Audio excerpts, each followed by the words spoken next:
Welcome to Weekly Current Affair. Today we will discuss about all the current affair from 1st of October to 8th of October 2022. The question is Global Innovation Index 2022. India ranks at 81, 40, 35 और 46. So answer is B, that is 40th. तो global innovation index की जो list है, ranking है, वो जारी हो गई है. ठीक है, इसमें इंडिया का रैंक कितना है? 40वां रैंक है. सो पिछले साल इंडिया का रैंक था 46. ठीक है, और इस साल हमारे पास इंडिया का रैंक है 40 और 2015 में हमारे पास इंडिया का रैंक था 81st. तो 40 2015 की तुलना में 2022 में सीधा हमने 40 पॉइंट का 41 पॉइंट का डिफरेंस गैप जो है क्रिएट कर दिया है. तो 2022 में ग्लोबल इनोवेशन इंडेक्स में इंडिया का रैंक है 40th. ठीक है, तो हमारे पास जो रैंकिंग है उसमें सबसे पहला है स्विट्जरलैंड, दूसरा United State of America, third है Sweden, fourth United Kingdom, fifth Netherland और सिक्स्थ रिपब्लिक ऑफ कोरिया. तो एशिया में सबसे पहले नंबर पे है Republic of Korea, that is South Korea.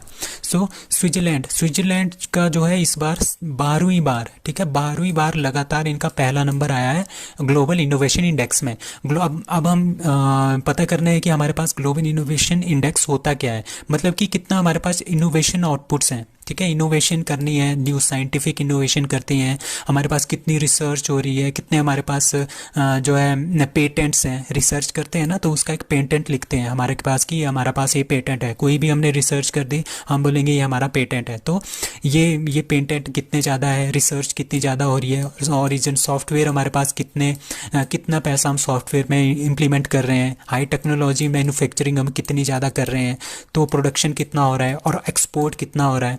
तो ये सारा का सारा मतलब कि टेक्नोलॉजी से रिलेटेड, मतलब कि how much our country is innovative. ठीक है, तो इसमें आ गया हमारे पास नंबर 40th नंबर इंडिया का.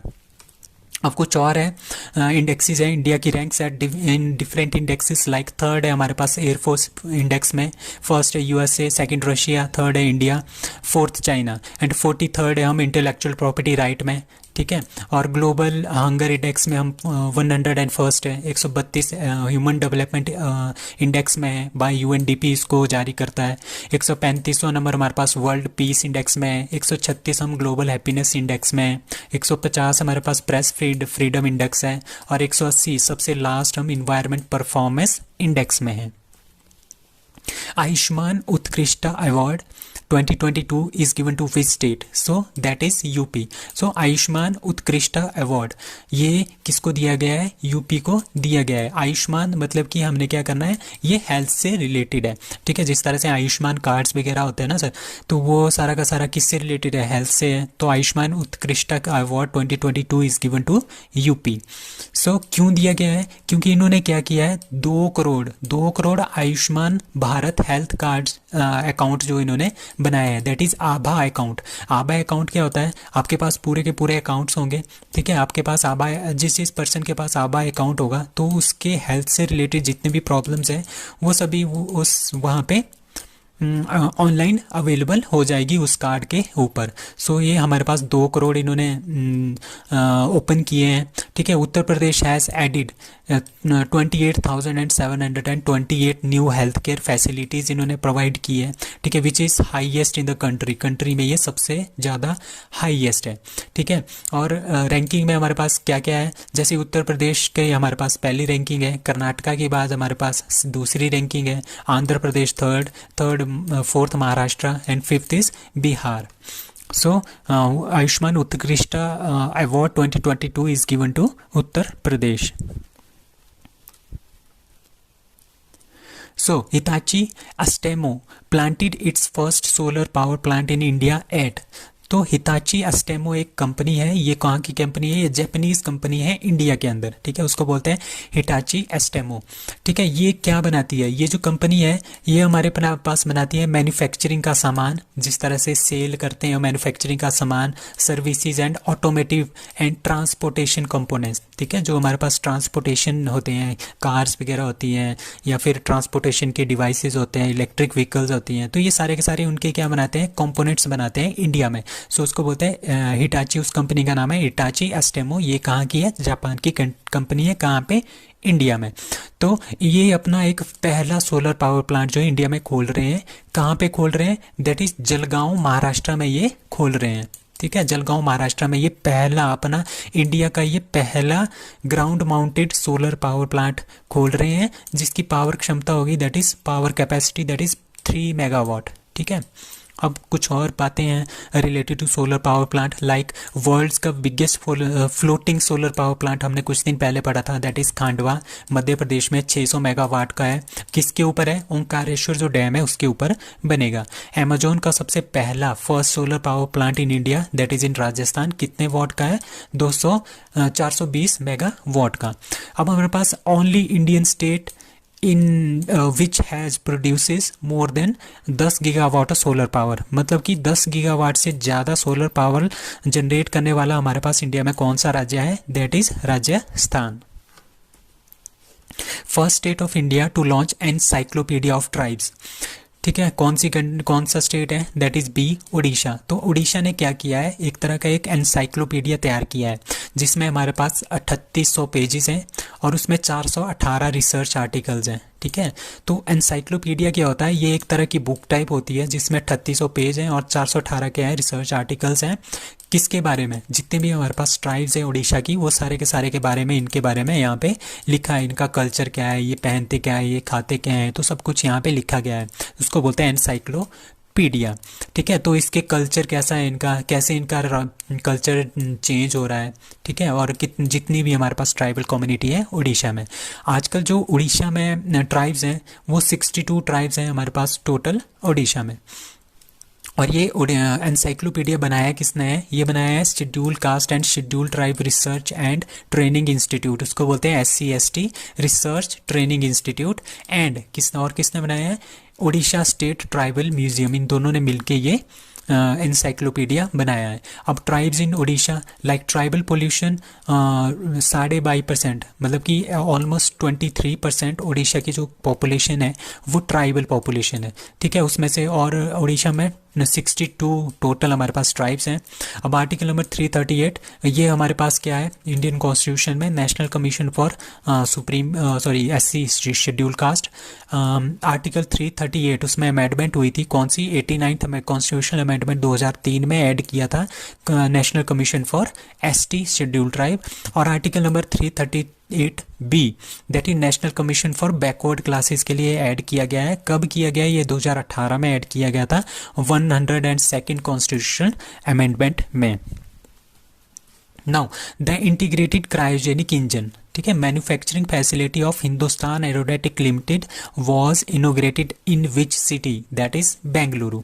सो हिंदुस्तान एरोनॉटिक्स लिमिटेड का integrated cryogenic engine manufacturing plant जो है वो बेंगलुरु में स्थापित किया है। किसने किया है? इसका जो इनोग्रेशन किया था वो द्रौपदी मुर्मू, जो हमारे पास प्रेसिडेंट है इंडिया की आजकल। ठीक है, उन्होंने ये किया है कहाँ पे? बेंगलुरु में। ठीक है, अब क्या होगा इसमें ये होगा कि हमारे पास 70 hi tech equipment and testing facilities यहाँ पे प्रोवाइड होंगी। ठीक है, और यहाँ पे क्या बनाएंगे हम?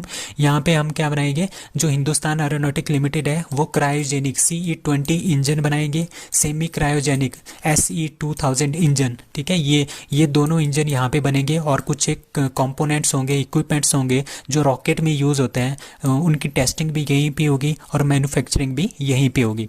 और ये किसके लिए बनाते हैं? ये इसरो के लिए बनाते हैं। जो रॉकेट्स वगैरह बनाते हैं ना हिंदुस्तान एरोनॉटिक लिमिटेड, वो इसरो के लिए बनाते हैं। इनके बीच में 2013 में ये साइन हुआ था। HAL ने बोला था कि हम क्या बनाएंगे? इसरो के लिए यहाँ पे रॉकेट्स बनाएंगे और इंजन्स वगैरह बनाएंगे। So, what is PMGKAY which was recently extended till December 2022? अब हुआ क्या है? प्रधानमंत्री गरीब कल्याण अन्न योजना। ठीक है, ये जो योजना है ये अभी क्या हो रही थी? ख़त्म हो रही थी।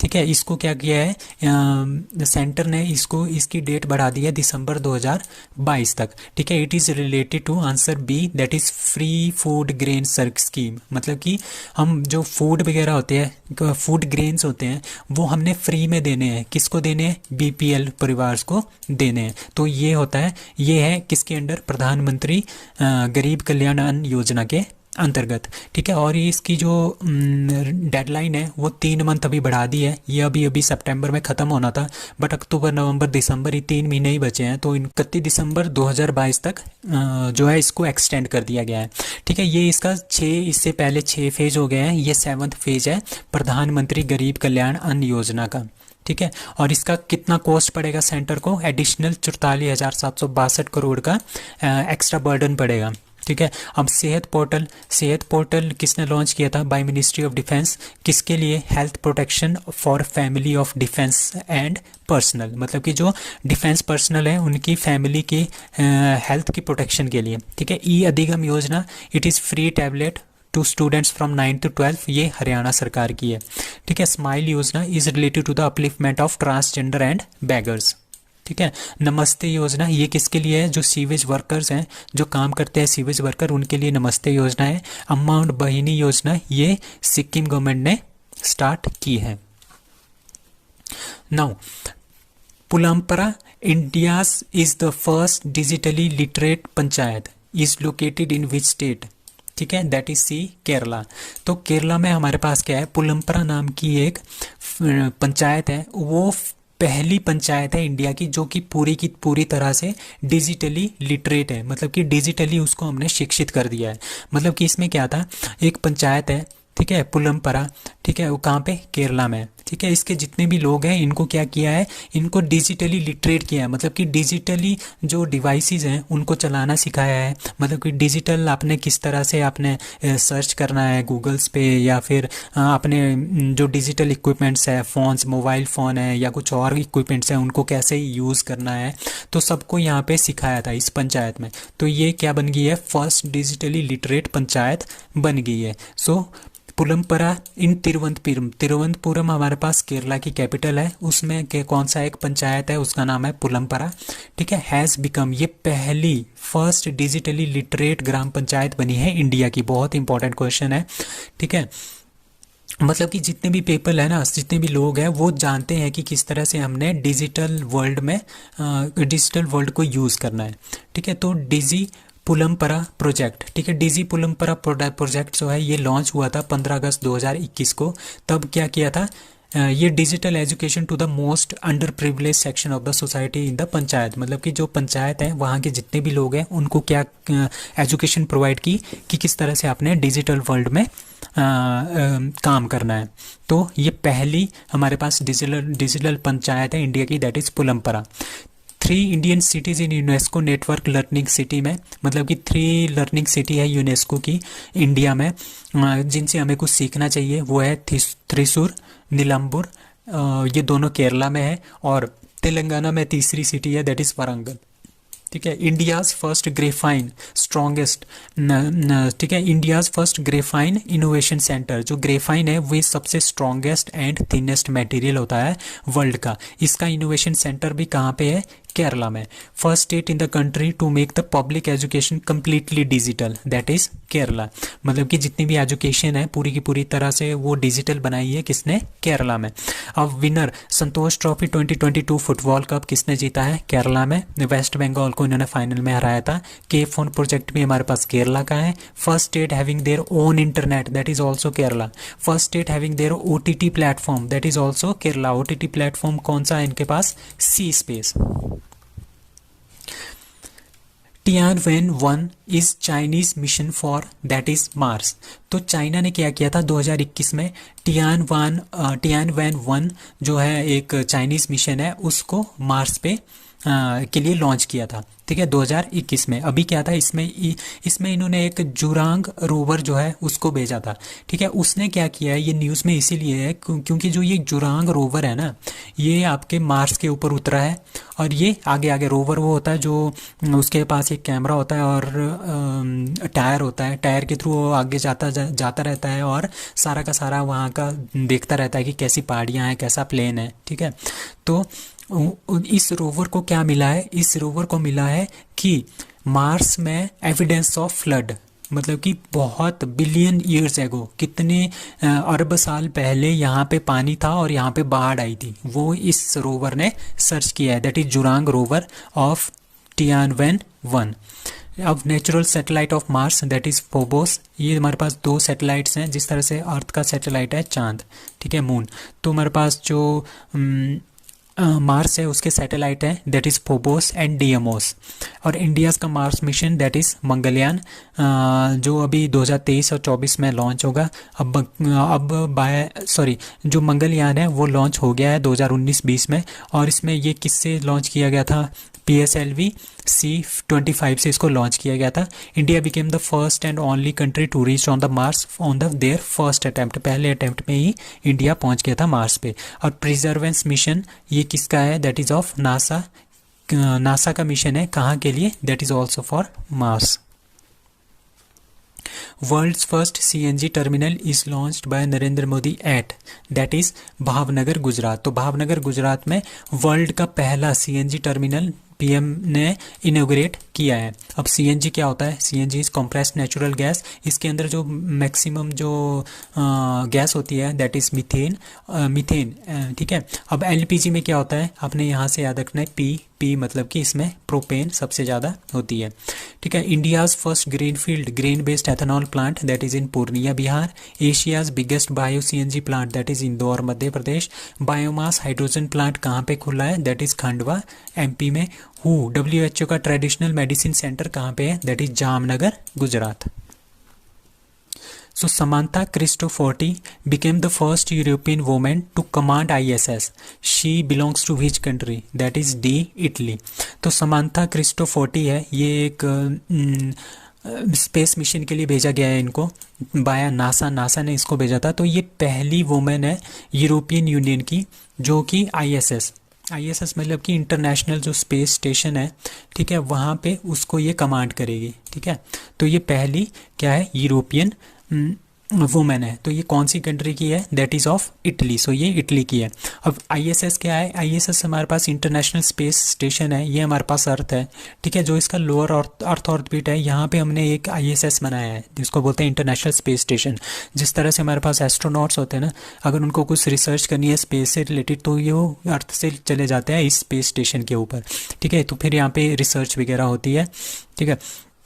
So it is a multinational collaborative project, मतलब कि ये बहुत सारी कंट्रीज़ ने इकट्ठे होकर बनाया है। दैट इज़ 5 है इसमें, दैट इज़ एक नासा ने बनाया है, दूसरा जाक्सा जापान ने, ESA यूरोप ने, और चौथा कौन सा है इसमें, कनाडा। तो इन चारों ने मिलके क्या बनाया है, ये ISS बनाया था 1998 में। तो ये located at low earth orbit, ठीक है। अभी आर्टेमिस कुछ दिन पहले हमने पढ़ा था, आर्टेमिस मिशन, ये किसका मिशन है, नासा का मिशन है, कहाँ के लिए, मून के लिए। और इसमें ये कौन सा मिशन है, इसमें आदमी जाएंगे, इंसान जाएंगे, इसमें जो 4 होंगे मैन होंगे और एक फीमेल होगी। और निसार क्या है, नासा और इसरो का synthetic aperture radar that is Nisar. और इसरो ने जो है गगनयान इंडिया का पहला इसरो का पहला मिशन है, that is first space manned mission, मतलब कि पहला स्पेस का मैन मिशन है हमारे पास इंडिया का, that is Gaganyaan. World's largest jungle safari park is to be developed in Lucknow, Gurugram, Noida और Delhi. So answer is B, that is Gurugram. अभी हम गुरुग्राम में क्या कर रहे हैं, गुरुग्राम जो हरियाणा में है वहाँ पे हम एक जंगल सफारी पार्क खोल रहे हैं। जंगल सफारी पार्क क्या होता है, इस तरह का एक नेशनल पार्क होता है, ठीक है। उसमें क्या होता है, जो एनिमल्स होंगे वो ओपन होंगे, बाहर होंगे, ठीक है। और जो हम लोग मतलब कि जो टूरिस्ट जाएंगे वो अपनी गाड़ी में जाएंगे, या टूरिज्म जो डिपार्टमेंट वहाँ पे होगा वो एक गाड़ी प्रोवाइड करेगा, ठीक है। तो इंसान गाड़ियों में होंगे, वो गाड़ियों से बाहर उनको देखते रहेंगे, बट एनिमल्स यहाँ पे फ्रीली घूमेंगे। सो उसको बोलते हैं जंगल सफारी पार्क। अभी कुछ दिन पहले हमने पढ़ा था कि first night safari of India वो कहाँ पे खुला है, दैट इज इन लखनऊ, ठीक है। और अभी वर्ल्ड का सबसे largest jungle safari park that is to be developed in Gurugram. तो ये कितना बड़ा होगा, ये 10,000 एकड़ में फैला होगा, ठीक है। अरावली पहाड़ियों में होगा, अरावली की पहाड़ियों में कहाँ पे, Gurugram and Nuh district of Haryana. तो ये safari park sometime is known as wild life park is a zoo like, ये जू की तरह होता है, मतलब कि visitors can drive their own vehicle, अपनी गाड़ियों में, या फिर जो गाड़ियाँ उनको प्रोवाइड की जाती हैं वहाँ पे facility to observe freely the roaming animal, जो रोमिंग एनिमल्स होंगे ना उनको देखने के लिए हम गाड़ियों में जाएंगे, ठीक है। और जो एनिमल होंगे वो फ्री होंगे और जो पीपल होंगे वो गाड़ियों में होंगे। So this is called jungle safari park. So World Vegetarian Day 2022 observed on 1st October, 2nd October, 3rd October, 4th October. So answer is A, that is 1st October. So 1st October को हम मनाते हैं world vegetarian day. क्यों मनाते हैं? ताकि हम लोगों को ज़्यादा से ज़्यादा कहाँ पे फ्रूट वेजिटेबल्स के ऊपर ले आए, क्योंकि बहुत सारे लोग क्या खाते हैं वर्ल्ड में, आपके पास मीट खाते हैं, ठीक है, मीट खाते हैं, तो उसकी वजह से क्या होता है हमारे पास बहुत सारी बीमारियां फैलने का बीमारियाँ फैलने का चांस रहता है। सो उसको रिमूव करने के लिए हम वेजिटेबल में लोगों को लाना चाहते हैं। इंडिया सबसे बड़ी कंट्री है, सबसे ज़्यादा वेजिटेरियन इंडिया में ही पाए जाते हैं। तो world vegetarian day celebrated on the 1st day of October, और पूरे के पूरे अक्टूबर को क्या बोलते हैं? Vegetarian awareness month. अब कुछ और है पूरे जो अक्टूबर में जो इंपॉर्टेंट डेज है, like 1st October world vegetarian day, 2nd October Gandhi Jayanti और international day for non violence, 5th October को वर्ल्ड टीचर्स डे, 5 सितंबर को होता है नेशनल टीचर डे, और 5 अक्टूबर को होता है वर्ल्ड टीचर्स डे। 8th को क्या होता है? 8th अक्टूबर Indian air force day, 9th October world postal day, 10th October world mental health day, 16 अक्टूबर को होता है वर्ल्ड फूड डे, 20 अक्टूबर को वर्ल्ड स्टैटिस्टिक्स डे, और 24 अक्टूबर को यूनाइटेड नेशन डे। मतलब कि यूनाइटेड नेशन इस दिन बना था 24 अक्टूबर 1945 को। और 31 अक्टूबर को बनते हैं राष्ट्रीय एकता दिवस। तो ये आपने ध्यान रखना है, national unity day on the birthday of Sardar Vallabh Bhai Patel on 31 October. CM dairy plus Yojana started by Maharashtra, Madhya Pradesh, Rajasthan और Gujarat. So answer is B, that is Madhya Pradesh. तो अब देखना यहाँ पे मध्य प्रदेश ने क्या किया है, उन्होंने सीएम डेयरी योजना स्टार्ट की है। मतलब कि जो डेयरी से रिलेटेड जितने भी फार्मर्स हैं उनकी इनकम को डबल करने के लिए ये किया गया है, ठीक है, to double the income of dairy farming people. इसमें क्या करेंगे, इसमें दो जो भैंसें होंगी ना वो देंगे हर एक परिवार के लोगों को, ठीक है। 2 वो फैलो को कौन सी कैटेगरी? मुर्रा कैटेगरी की, ये सबसे हाईएस्ट क्वालिटी की भैंस होती है।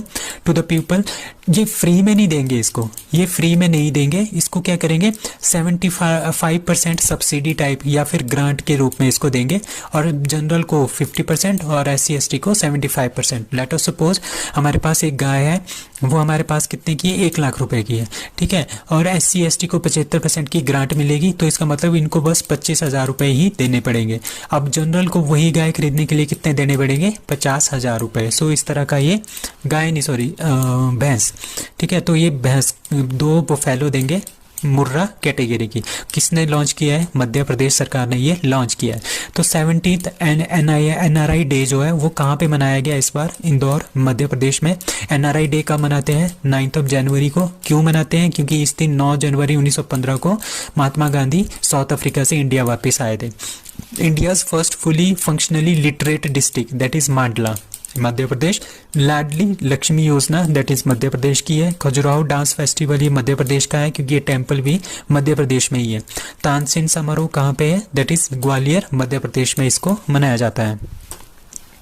RBI इंक्रीजेस रेपो रेट, कितना RBI ने अभी फिर से 4थी बार क्या कर दिया है? इन रेपो रेट को इंक्रीज कर दिया है, दैट इज 5.90% अब हमारे पास रेपो रेट है। अब हम देखेंगे कि ये रेपो रेट बढ़ाते क्यों हैं, कौन इसको बढ़ाता है, ठीक है। हमारे पास क्या हुआ, 2016 में एक मॉनिटरी पॉलिसी कमेटी बनी थी, ठीक है। मॉनिटरी पॉलिसी कमेटी क्या करता है? ये सारे के सारे रेट्स तय करता है कितने, ठीक है। और इसकी ये कितना होता है? ये 6 मेंबर होते हैं इसमें, 3 इसमें रिजर्व बैंक ऑफ इंडिया के होते हैं, 3 इसमें गवर्नमेंट ऑफ इंडिया के होते हैं, ठीक है। इसका हेड होता है RBI का गवर्नर, जो आजकल कौन है? शक्तिकांत दास हमारे पास आजकल RBI के गवर्नर है और इसी के मॉनिटरी पॉलिसी के हेड है, और ये 2016 में बनी थी। ये अपनी रिपोर्ट साल में 6 बार देता है, 6 बार देता है साल में, मतलब कि हर 2 महीने के बाद ये अपनी रिपोर्ट देता है, ठीक है। किस लिए बनाया गया था इसको? To tackle and control the inflation, मतलब कि महंगाई को रोकने के लिए ये बनाया गया था, ठीक है। Report made by monetary policy कितना 6 टाइम्स अ ईयर, एक साल में 6 बार, मतलब कि हर 2 महीने बाद इसको अपनी रिपोर्ट देनी होती है। ठीक है। अब पॉलिसी रेट और रेपो रेट क्या होता है? पॉलिसी रेट और रेपो रेट होता है, सपोज यहाँ पे हमारे पास आरबीआई है, ठीक है, और यहाँ पे हमारे पास बैंक्स हैं। बैंक और आरबीआई डिफरेंट है, ठीक है। सबसे पहले हमारे पास आरबीआई है, तो आरबीआई जब it is the rate at which RBI, suppose करो बैंक है, बैंक को कुछ पैसे चाहिए तो आरबीआई क्या देगा? इनको पैसे देगा, ठीक है। पैसे देगा तो आरबीआई तो इंटरेस्ट तो लेगा ही लेगा कुछ ना कुछ, उसको बोलते हैं हम रेपो रेट। जो इंटरेस्ट आरबीआई लेगा बैंकों से, ठीक है, विद सिक्योरिटी, मतलब कि सिक्योरिटी भी इनको छोड़नी पड़ेगी आरबीआई के पास, ठीक है। तो उसको बोलते हैं हम पॉलिसी रेट, रेपो रेट, और वो 0.5% इन्होंने इंक्रीज कर दिया है। अभी 2 महीने पहले वो 5.40 था, अब कितना है? 5.90%। अब reverse repo rate, reverse repo rate क्या होता है? सपोज यहाँ पे आरबीआई है और यहाँ पे हमारे पास बैंक्स हैं। सपोज करो कि जो हमारे पास आरबीआई, इसको पैसों की ज़रूरत पड़ गई, तो ये पैसे कहाँ से लेगा? ये कहाँ से लेगा? ये मांगेगा, ये पैसे लेगा बैंक से, ठीक है। बैंक से इसने पैसे उठा लिए, ठीक है। अब बैंक को भी कुछ ना कुछ क्या चाहिए? इंटरेस्ट चाहिए, ठीक है। तो जो बैंक इस टाइम जो इंटरेस्ट लगाएगा उसको बोलते हैं रिवर्स रेपो रेट, ठीक है। That is reverse repo rate. और ये हमेशा, जो रेपो रेट होता है वो हमेशा ज़्यादा होता है, और जो रिवर्स रेपो रेट होता है ये हमेशा कम होता है। सो आरबीआई का जो रिवर्स रेपो रेट है वो कितना है? 3.35% है reverse repo rate. At cash reserve ratio क्या होता है? ठीक है, कितना परसेंटेज हमारे पास जो मनी है, हार्ड कैश होता है ना, हार्ड कैश को बोलते हैं हम लिक्विडिटी, कितना परसेंट जो है हमारे पास जो हार्ड मनी है वो पूरी कंट्री में है, दैट इज 4.50%, ठीक है। और बेस रेट क्या होता है? It is the minimum rate set by the reserve bank of India below which, ठीक है, मतलब कि इसके नीचे कोई भी बैंक, ठीक है, जो बेस रेट होता है ना, इस रेट के नीचे कोई भी बैंक आपको पैसा नहीं देगा नॉर्मल पीपल को, ठीक है। नॉर्मल पीपल बैंक से क्या लेते हैं? लोन लेते हैं, ठीक है। जो वहाँ पे जो इंटरेस्ट रेट होगा ना उससे कम पे कभी भी जो बैंक्स है वो पैसा नहीं देगा कस्टमर को। अब बैंक रेट क्या है? Bank rate it is the rate at which RBI lends money to the banks without security. यहाँ पे हमारे पास कोई भी सिक्योरिटी इनको नहीं देनी पड़ती है, और कितना है वो? 6.15% का बैंक रेट है। Now Supreme Court of India has allowed all women to have an abortion for how many weeks to get a safe and legal abortion care। मतलब कि पहले क्या होता था, जैसे हमारे पास एक मैरिड वुमेन है, ठीक है, मैरिड वुमेन है, एक हमारे पास अनमैरिड वुमेन है, ठीक है। सपोज यहाँ पे क्या हो गया, ये दोनों प्रेग्नेंट है, ठीक है। तो जो ये मैरिड वुमेन है, अगर इसको अबॉर्शन कराना होगा तो इसको 24 वीक्स के अंदर अंदर ये अबॉर्शन कराना पड़ता था, ठीक है। और जो अनमैरिड वुमेन है उनको 20 वीक के अंदर अंदर अबॉर्शन कराना पड़ता था, ठीक है। तो अब क्या हुआ? अब सुप्रीम कोर्ट ने ये अलाउ कर दिया है कि मैरिड और अनमैरिड वुमेन, दोनों वुमेन है, दोनों फीमेल है, ठीक है। और आर्टिकल नंबर 14 क्या कहता है? राइट ऑफ इक्वलिटी, दोनों हमारे लिए इक्वल है, तो दोनों के लिए रूल्स क्या होना चाहिए? सेम होना चाहिए। तो उन्होंने 20 हटा के अब दोनों के लिए कितना रख दिया है? 24 वीक का गैप रख दिया है, ठीक है। 24 वीक के अंदर अंदर आप दोनों क्या कर सकते हो? अबॉर्शन करा सकते हो, that is 24 weeks. So MTPA जो 1971 में ये लॉ आया था, मेडिकल टर्मिनेशन और प्रेगनेंसी एक्ट, फॉर वुमेन के लिए कितना था? 24 वीक्स के अंदर अंदर करवाना पड़ता था अबॉर्शन, अनमैरिड वुमेन के लिए 20 वीक्स का, पर अब क्या कर दिया? दोनों के लिए 24 वीक कर दिया है। So which only Indian has been named in the Time 100 Next list, ठीक है, that is Akash Ambani. So Akash Ambani कौन है? ये बिलियनियर मुकेश अंबानी के बेटे हैं, ठीक है, और ये आजकल हेड हैं किसके? जियो के, रिलायंस जियो के ये हेड है। तो इनका नाम कहाँ पे आ गया है? इनका नाम आ गया है टाइम्स 100 NXT नेक्स्ट में, ठीक है। तो किस लिए आया है? ठीक है, वर्ल्ड के सबसे राइजिंग स्टार, मतलब कि ये वर्ल्ड के वर्ल्ड के जो 100 मोस्ट राइजिंग स्टार्स हैं उनमें इनका नाम आया है, दैट इज आकाश अंबानी, और ये ओनली इंडियन है इस प्रॉपर लिस्ट में, ठीक है। और इसके साथ साथ को इसके इस लिस्ट में हमारे पास वर्ल्ड के नंबर 1 जो टेनिस प्लेयर है अभी अभी बने हैं, कार्लोस अल्कराज, जिन्होंने क्या जीता है, यूएस ओपन 2022 भी जीता है। It is very important question. Carlos Alcaraz ने यूएस ओपन 2022 जीता है एंड और ये सबसे यंगेस्ट टेनिस प्लेयर है जो वर्ल्ड की नंबर 1 रैंकिंग पे इस टाइम है। ठीक है, कितनी साल में बन गए हैं, 19 साल की उम्र में बन गए हैं Carlos Alcaraz. As per recent UNICEF report, what percentage of child marriages can fall down if higher education is provided to girls? That is 80%। मतलब कि अगर हम गर्ल्स को हायर एजुकेशन प्रोवाइड करेंगे, बहुत ही मतलब जो सीनियर सेकेंडरी और हायर सेकेंडरी वाली एजुकेशन हम इसको प्रोवाइड करेंगे, तो जो चाइल्ड मैरिज है, ठीक है, जो चाइल्ड मैरिज है वो कम हो सकती है 80% से। ये बोला है यूनिसेफ की एक रिपोर्ट ने। ठीक है, तो हमारे पास जो सबसे पहला कहता है secondary education is much stronger, मतलब कि जो सेकेंडरी एजुकेशन है वो देना बहुत ही ज़्यादा इंपॉर्टेंट है। ठीक है, किस लिए, अगर हमने चाइल्ड मैरिज को रोकना है। ठीक है, प्राइमरी स्कूल एजुकेशन भी थोड़ा कम करती है चाइल्ड मैरिज को, बट जो सेकेंडरी एजुकेशन है वो बहुत ज़्यादा कम करती है चाइल्ड मैरिज को। The most progress in the past decades seen in the South Asia, जो हमारा कंट्री है ना, जैसे हमारे पास इंडिया है, श्रीलंका है, नेपाल है, भूटान है, पाकिस्तान है, तो ये साउथ एशिया के एशियन जो कंट्रीज़ हैं इनमें सबसे ज़्यादा जो है इम्प्रूवमेंट देखी गई है। 30% से ज़्यादा इम्प्रूवमेंट देखी गई है चाइल्ड मैरिजेस से। पहले हमारे पास 30% ज़्यादा चाइल्ड मैरिजेस होती थी इन साउथ एशिया में, अब वो बहुत ही ज़्यादा कम हो गई है ड्यू टू किसकी वजह से, सेकेंडरी एजुकेशन की वजह से। Russia annexes how many regions of Ukraine region in 2022। ठीक है, तो रशिया ने कितने रीजन, यूक्रेन के कितने रीजन्स को अपने अधीन कर लिया है, दैट इज़ 4। ठीक है, तो टोटली इन्होंने क्या किया है, अभी मैं बताता हूँ आपको कि 2014 में क्या हुआ था। 2014 में रशिया ने ये जो क्रीमिया वाला एरिया है ये यूक्रेन से लिया था। ठीक है, तभी 2014 में क्या हुआ, पहले G8 में रशिया भी होता था, अब रशिया को इसमें से हटा दिया गया था ड्यू टू डिस एनेक्शन, क्योंकि क्रीमिया को इन्होंने कैप्चर कर लिया था। तो अब कितनी है, G7 ही कंट्री रह गई है, G8 से इनको निकाल दिया गया था। अब उसके बाद अभी क्या हुआ, अभी फरवरी में हमारे पास रशिया और यूक्रेन के बीच में वॉर हो रहा था, तो ये सारा का सारा एरिया किसके अंडर आता था, ये सारा का सारा एरिया आपका यूक्रेन के अंदर आता था। तो अब क्या किया रशिया ने, यहाँ पे क्या करवाया, यहाँ पे अपनी फोर्सेस भेजी, ये वाला एरिया अपने अंडर किया, और अभी इन्होंने यहाँ पे एक रेफरेंडम करवाया। रेफरेंडम मतलब कि यहाँ के लोगों को वोटिंग करने के लिए बोला कि आपको रशिया के साथ रहना है, यूक्रेन के साथ रहना है। तो उन्होंने जितने भी बंदे थे उन्होंने बोला 80 से 90% लोग, 90+ % लोग उन्होंने बोला कि हमने रशिया के साथ रहना है। तो रशिया ने अब बोल दिया है कि लुहांस्क, डोनास्क, खेरसोन एंड जापोरिजा, ठीक है, जापोरिजा हमारे पास बहुत ही इंपॉर्टेंट क्षेत्र है, क्योंकि यहाँ पे इनका न्यूक्लियर प्लांट भी था यूक्रेन का।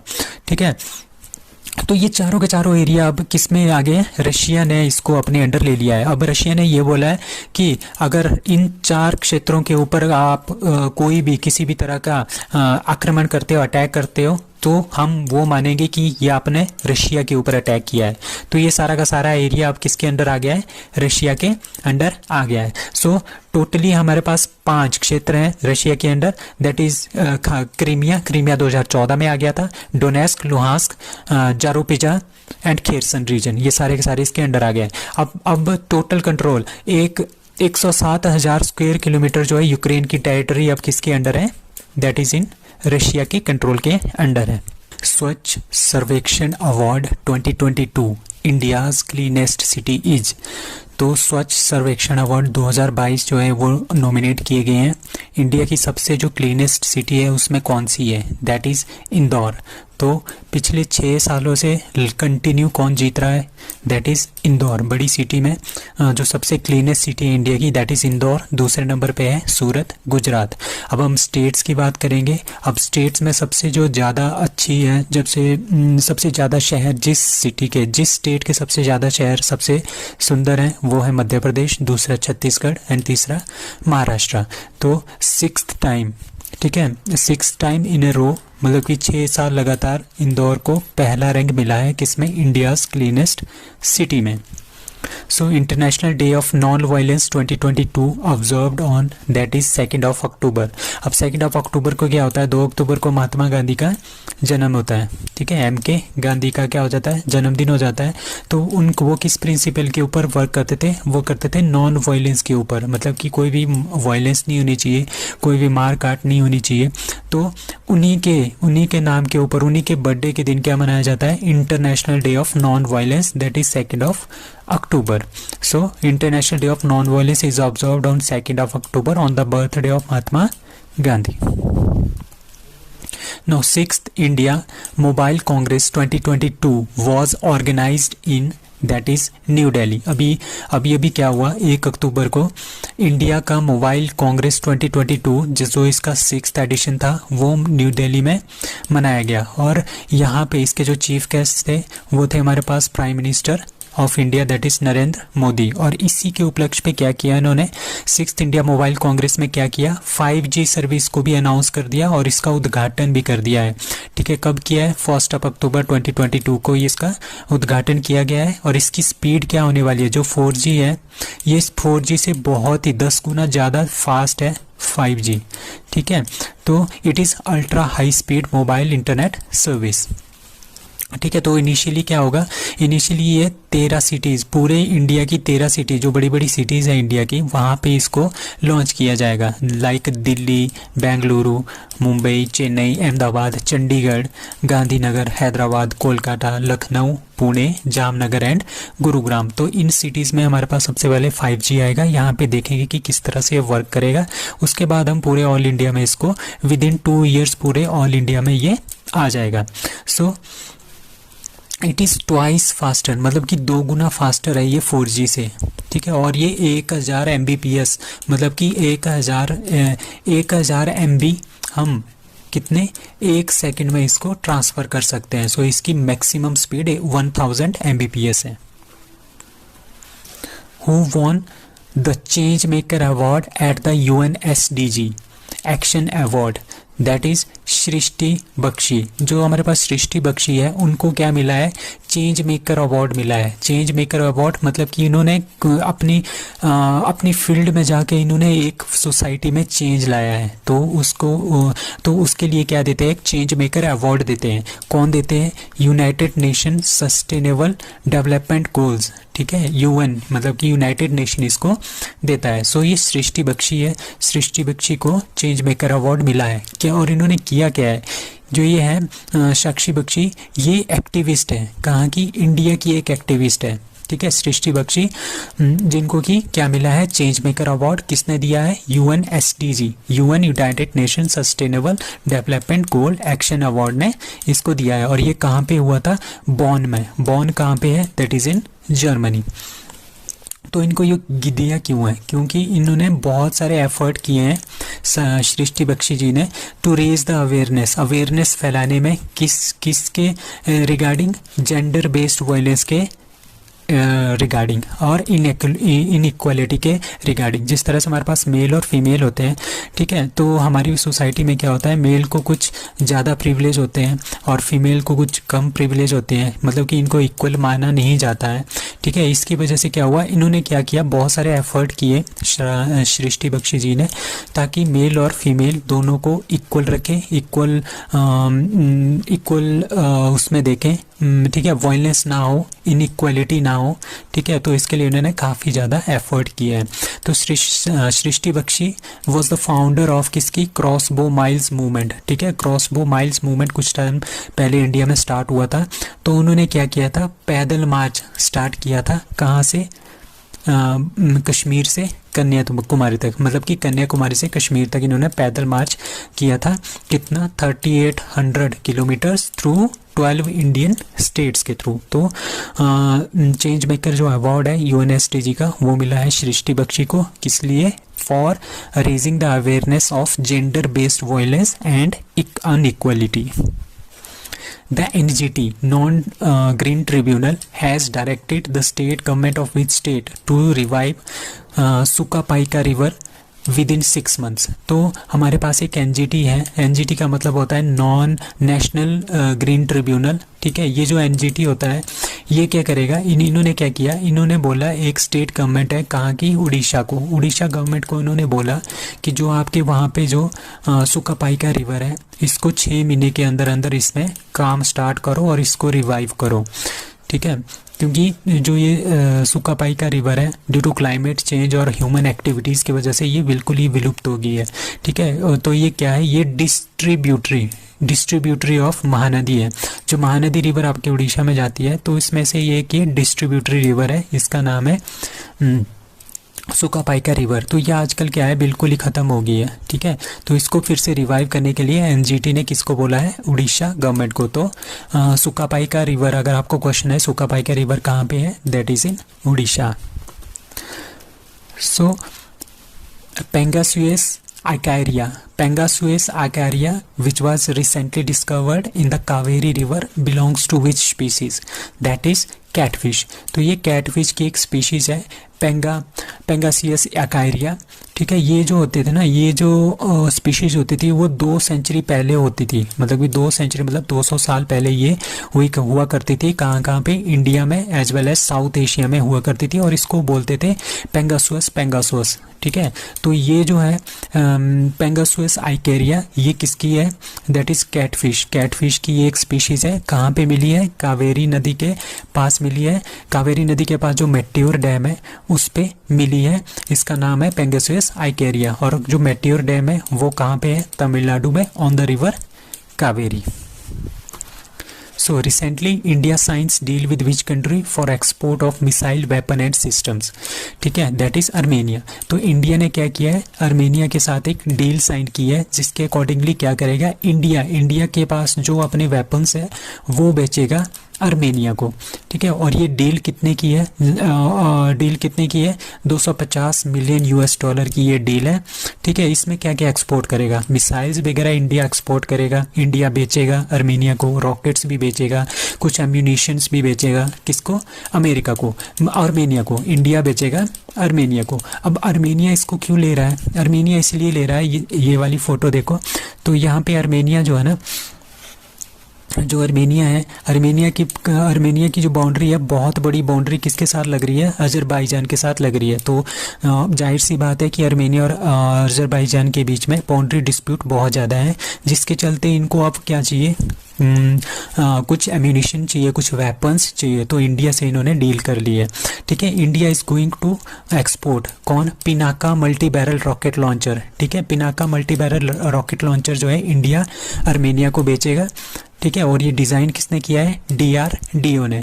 और इंडिया ने 2020 में स्वाति जो रेडार है ना, इंडिया के जो स्वाति रेडार है वो अर्मेनिया को पहले ही बेच दिया है 2020 में, कितने, 350 करोड़ रुपीस में, ठीक है। President of Armenia that is Vahagn Khachaturyan और capital of Armenia that is Yerevan. So Ambedkar a life is a book authored by that is Shashi Tharoor. तो शशि थरूर ने एक बायोग्राफी लिखी है, किसकी लाइफ के ऊपर, अम्बेडकर की लाइफ के ऊपर। मतलब कि अम्बेडकर ने अपनी लाइफ में कितनी सारी डिफ़िकल्टीज सहन की है, उसके बाद उनको वो जो फेम है आज मिला हुआ है, उनकी जो लिगेसी है आज मिली हुई है, तो उन्होंने इसके पीछे कितना स्ट्रगल किया है, तो इसके बारे में बताया है अम्बेडकर ए लाइफ बुक में। ये किसने ऑथर की है, शशि थरूर ने। It is a biography of Bhimrao Ambedkar, और ये किसने पब्लिश की है, अलिफ बुक कंपनी में इसको पब्लिश किया है। Aasara pension scheme is launched by, the answer is A, Telangana. So Telangana सरकार ने क्या किया है, उन्होंने आसरा पेंशन एक स्कीम जो है वो लॉन्च की है। तो तेलंगाना गवर्नमेंट हैज़ इंट्रोड्यूस्ड आसरा pension schemes with a view of ensuring secure life for the poor. मतलब कि जो पुअर पीपल है उनको वो एक पेंशन देंगे। सो मंथली पेंशन, कितनी पेंशन देंगे, मंथली पेंशन ऑफ 3016 रुपीज़ मतलब किसके लिए, एबल्ड पर्सन, जो फिजिकली एबल्ड पर्सन है उनके लिए, और दूसरे जो ठीक पर्सन है उनके लिए कितना देगी, 2016% to others, 2016 rupees to others. तो from this year monthly pension is being extended to the 6,906 dialysis patient. जो डायलिसिस पेशेंट होते हैं, डायलिसिस पेशेंट मतलब कि जिनमें खून कंटिन्यूसली जो है एक एक महीने बाद या 15-15 दिन बाद चेंज करना पड़ता है, ठीक है, 6,906 डायलिसिस पेशेंट को भी ये जो मंथली पेंशन है वो प्रोवाइड की जाएगी। So Aasara pension is related to Telangana. AFSPA has been extended for how many months in some parts of Arunachal Pradesh and Nagaland. ठीक है, अभी अरुणाचल प्रदेश और नागालैंड के जो एरिया हैं, जो नॉर्थ ईस्ट वाले एरिया है, वहाँ पे क्या है, वहाँ पे बहुत ज़्यादा क्या टेररिस्ट ग्रुप घूमे रहते हैं। ठीक है, वहाँ पे टेररिस्ट ग्रुप भी होते हैं, नक्सलवाद भी बहुत ज़्यादा होता है। तो उन सब एक्टिविटीज़ को कंट्रोल करने के लिए वहाँ पे AFSPA जो है लगाया गया था, मतलब कि 6 महीने अप्रैल में लगाया गया था फॉर 6 मंथ के लिए। अभी अक्टूबर में फिर से 6 मंथ के लिए इसको इंक्रीज कर दिया गया है। ठीक है, क्यों किया गया है, क्योंकि वहाँ पे बहुत सारे टेररिस्ट ग्रुप हैं और बहुत सारे नक्सलाइट्स हैं। ठीक है, उनको मैनेज करने के लिए, उनको कंट्रोल करने के लिए। सो अपसपा का मतलब क्या होता है, armed forces special power act. ये कब आया था, 1958 में आया था। इसके अकॉर्डिंगली क्या होता है, इसमें हम आर्मी को कुछ स्पेशल पावर्स दे देते हैं, जैसे कि जो भी वहाँ के पीपल्स होंगे जिनके ऊपर इनको आर्मी को शक होगा, उनकी ये तलाशी ले सकते हैं बिना बात के। ये मतलब कि विदाउट ये गोली मार सकते हैं किसी को, फिर इनके ऑफिसर्स को इनको बोलना नहीं पड़ेगा कि उन्होंने गोली क्यों मारी। ठीक है, वो किसी की भी तलाशी ले सकते हैं, किसी के भी घर में घुस सकते हैं। तो आर्मी ये इनको प्रोवाइड करता है, कौन से एक्ट के थ्रू, 1958 के एक्ट के थ्रू अपसपा। सो कहाँ पे आजकल ये इम्प्लीमेंटेड है, that is Arunachal Pradesh and Nagaland में। कितने महीनों के लिए एक्सटेंड किया है, 6 मंथ के लिए। ठीक है, the power of army in such area is kept higher, मतलब कि आर्मी की पावर को यहाँ पे इंक्रीज किया जाता है to stop the illegal activities.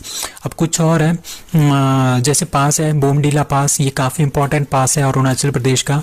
पक्के टाइगर रिजर्व और नामदफा नेशनल पार्क, ये भी अरुणाचल प्रदेश के हैं। लीस्ट पॉपुलेशन डेंसिटी, मतलब कि इंडिया में सबसे कम पॉपुलेशन डेंसिटी किस स्टेट में है, दैट इज अरुणाचल प्रदेश। मतलब कि 1 स्क्वायर किलोमीटर में वहां पे कितने, 17 लोग ही रहते हैं। So according to India Tourism Statistics 2022, which Indian state got highest number of foreign tourists in 2021? ठीक है, तो अभी अभी क्या हुआ, जो इंटरनेशनल टूरिज्म डे था 27 सितंबर को, उस दिन क्या हुआ, इंडिया ने इंडिया टूरिज्म स्टैटिस्टिक्स 2022 निकाला। इसके अकॉर्डिंगली ये जिसमें ये बताया गया कि 2021 में सबसे ज़्यादा टूरिस्ट जो है किस स्टेट में आए हैं, दैट इज़ महाराष्ट्र। तो दूसरे नंबर पे है तमिलनाडु। सो यूनियन टूरिज्म मिनिस्ट्री ने बोला है कि महाराष्ट्र सबसे पहले नंबर पे है, तमिलनाडु दूसरे नंबर पे है 2021 में जो टूरिस्ट आए हैं। ठीक है, महाराष्ट्र में 1.26 मिलियन पीपल आए थे फॉरेन से घूमने के लिए, और 1.23 मिलियन किस में आए हैं, तमिलनाडु में आए हैं। ठीक है, तो ये किसने रिपोर्ट, ये हमारे पास जो रिपोर्ट है ये वाइस प्रेसिडेंट जगदीप धनखड़ जी ने पेश की थी on world tourism day, that is on 27 सितंबर। ठीक है, अभी क्या है, 2021 में क्या हुआ, वहाँ पे कोविड-19 की रेस्ट्रिक्शंस भी थी इंडिया में, तो इसकी वजह से क्या हुआ, थोड़ा सा कम रह गया। ठीक है, 1.52 मिलियन टोटल जो पीपल आए थे बाहर से आए हैं, that is 1.52 million people as compare to 2.74 million people in 2020। ठीक है, मतलब कि 44.5% की नेगेटिव ग्रोथ जो है हमारे टूरिज्म में 2021 में रही। क्यों रही, क्योंकि ये कोविड-19 के प्रोटोकॉल्स की वजह से। So which ISRO scientist elected as vice president of international astronomical federation. अब हमारे पास इंटरनेशनल एस्ट्रोनॉमिकल फेडरेशन है, जिसमें बहुत सारे देशों के जो एस्ट्रोनॉमर्स है, साइंटिस्ट है, वो मिलके एक फेडरेशन बनाते हैं, उसको बोलते हैं इंटरनेशनल एस्ट्रोनॉटिकल फेडरेशन। इसमें एक इसरो के जो एक साइंटिस्ट है उसको वाइस प्रेसिडेंट जो है इलेक्ट किया गया है, he is doctor Anil Kumar. So ये साइंटिस्ट है इसरो के। ठीक है, सीनियर साइंटिस्ट है हमारे पास इंडियन स्पेस रिसर्च ऑर्गेनाइजेशन के, that is Anil Kumar has been appointed as the vice president of international astronomical Federation. ठीक है, वो जो अनिल कुमार है आजकल क्या है, आजकल ये असिस्टेंट डायरेक्टर है इसरो के telemetry tracking and command network के। ठीक है। और इंटरनेशनल एस्ट्रोनॉमिकल फेडरेशन ये 1951 में बनाया गया था। ठीक है। और इसमें कितने होते हैं, 433 इसमें मेंबर्स होते हैं। कितने देशों के, 72 देशों के, मतलब कि 72 देश मिलके क्या बनाते हैं, international astronomical federation. Who has been named as new DGs, Director Generals of CRPF and ITBP? So answer is A, that is Sujay Lal Thaosen, इनको बनाया गया है CRPF का डायरेक्टर जनरल, और अनिश दयाल सिंह को बना दिया है ITBP का डायरेक्टर जनरल। अब CRPF कब बनी थी, 1939 में बनी थी, और ये अंग्रेजों ने बनाई थी, तो उनका इसका पहले नाम था क्राउन रिप्रेजेंटेटिव पुलिस। अब CRPF का 1949 में इसका हमने नाम चेंज कर दिया, एक्ट 1949 में इसको बोला सेंट्रल पुलिस रिजर्व फोर्स। और ITBP हमने कब बनाई थी, जब हमारे पास चाइना के साथ वॉर हुआ था, उसके बाद हमने बना दी थी 1962 में ITBP, that is Indo Tibetan border police. मतलब कि इंडो तिब्बतन एरिया को ये क्या करती है, सर्व करती है। Now which state government hikes ST reservation from 6% to 10%? अभी एक रिजर्वेशन हमने कुछ दिन पहले पढ़ी थी कि एक स्टेट ने 77% जो है रिजर्वेशन कम की है, दैट इज झारखंड। टोटल जो रिजर्वेशन वहाँ पे है वो है 77%। कैसे हुई, उन्होंने OBC का कोटा पहले 14% था, उसको उन्होंने इंक्रीज करके 27% किया था, दैट इज झारखंड। बट अब क्या किया है, एक और गवर्नमेंट है, दैट इज तेलंगाना। तेलंगाना ने क्या किया है, अपनी जो ST रिजर्वेशन है, शेड्यूल्ड ट्राइब की रिजर्वेशन है, वो 6% थी, उसको उन्होंने 10% जो है इंक्रीज कर दिया 10% तक। किसमें, कहाँ कहाँ पे अप्लाई होगा, एजुकेशनल इंस्टीट्यूशनल में, और जो गवर्नमेंट जॉब्स होगी उसमें ये अप्लाई होगा। ठीक है। In the latest order has increase the reservation. तो टोटल रिजर्वेशन यहाँ पे जो तेलंगाना में हुई है, दैट इज 54% हमारे पास तेलंगाना में रिजर्वेशन है, और 77% सबसे ज़्यादा कहाँ पे है, दैट इज झारखंड।